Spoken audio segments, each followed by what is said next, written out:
Hello, welcome to InsectX, Information Security Technologies training on penetration testing with metasploit. In the previous video, we have gone through the snapshot management, cloning the virtual machine, installing the third-party test beds within the pen testing lab environment. In this video, we will be covering the basic introduction to metasploit and its terminologies. Especially, we will be focusing on the metasploit framework, its architecture, common buzzwords. So now let's cover the buzzwords. The first buzzword here is a vulnerability. A vulnerability means a weakness existed in a system which could be compromised. Second one, exploit. Exploit means a piece of code which works on the target vulnerable machine. The third one is the payload. Actual code that lets an attacker to gain the access after exploitation. We will be covering in detail about all these three terms in the upcoming videos in depth. Penetration testing using the metasploit.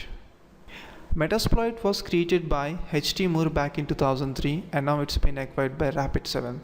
This entire metasploit framework is written in the Ruby language. Metasploit framework helps in regular security assessments and offer a great deal of exploits, payloads, encoding techniques and loads of post-exploitation feature.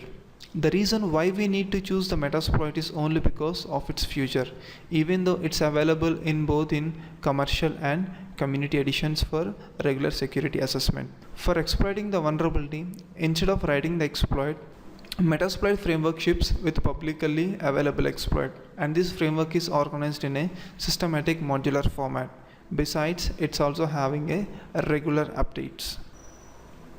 Why we need to opt the metasploit? In the previous slide, we have discussed the features of the metasploit. If you open up the metasploit framework, in default, it loads with more than 1000 plus of exploits, 200 plus of payloads, and 500 plus of auxiliary modules. However, we will be using most of the exploits and with the different combination of auxiliary modules and the payloads for exploiting the target vulnerabilities in our videos. Coming to metasploit architecture, the following figure represents the metasploit architecture. Metasploit framework is organized with different sections which contain different types of modules, plugins, libraries, interfaces, and tools. Now let's discuss the module section. Metasploit contains different modules like exploits, payloads, encoders, post-exploitation module, and auxiliary module. Once again, recap on the exploit. A code which works on the target vulnerable machine. Payload.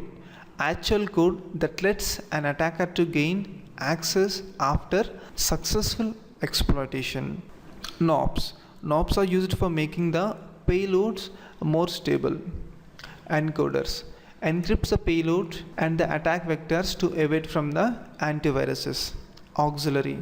Modules which does a specific task just like scanning for the opening ports, fingerprinting, fuzzing kind of stuff. And the post-exploitation module contains some modules which were being used after gaining the access over the target machine.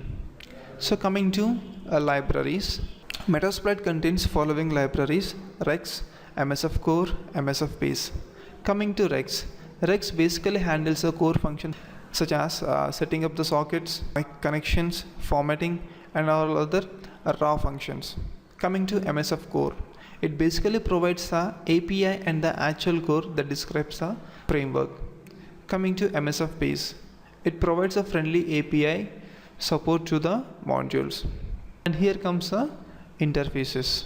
Metasploit framework can be accessed by using the different interfaces like console, CLI, web, GUI, Armitage. Interfaces will be differed for both the community edition as well as for the professional edition.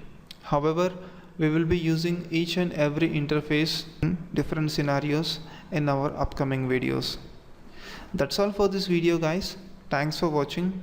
In the next video, we will explore the framework organization and we will be especially dealing on the exploit section.